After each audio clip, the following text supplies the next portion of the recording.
Bonjour à tous, nous poursuivons avec la troisième Mishnah du 9e Pérec. La Mishnah va nous expliquer maintenant Goufo shel Get, l'essentiel du Get. Qu'est-ce qui est l'essentiel du Get qui doit être marqué, et s'il n'est pas marqué, il n'est pas soul. À part bien sûr le nom du mari, de la femme, la date, l'endroit, il y a aussi une phrase Areat muteret lekol adam. Il doit marquer tu es permise à tout homme, comme nous l'avons vu donc dans les Mishnahs précédentes, que par le Get, il doit la permettre à tout homme sans la limiter. Rabbi Yehuda Omer. Rabbi Yehuda dit, il faut aussi rajouter ces mots-là. Veden, deyave lechiminai, en araméen, Veden est cela, deyave lechiminai, que tu vas recevoir de moi.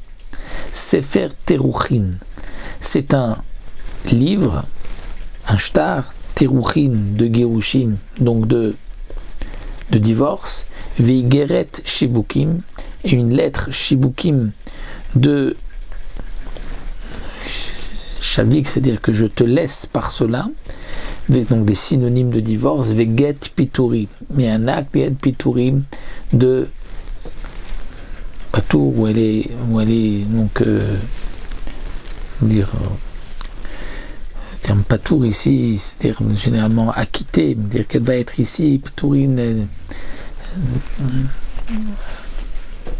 pourrait dire ici permise, les mehach, les itnasva, pour pouvoir avec cela te marier, les chol gevar des titzbaïn, tout homme que tu désireras. Ça c'est le Get qui doit être marqué, cette phrase qui doit être marquée d'après Rabbi Yehuda, parce qu'il faut prouver que c'est par ce Get-là qu'elle va être divorcée. Donc c'est pour cela qu'il dirait par cela que tu vas recevoir, c'est l'acte de divorce, donc avec ces synonymes, Sefer Trim, Igret, Shvukim, Get, Piturim. Goufo shel Get Shichur, si un homme va libérer son esclave, et son esclave, c'est quoi l'essentiel? C'est de lui dire Are at batrorin, are at leatzmer, de lui dire tu es libre, tu es à toi, à toi-même. Ça c'est un Get Shichur, donc un acte de libération d'un esclave.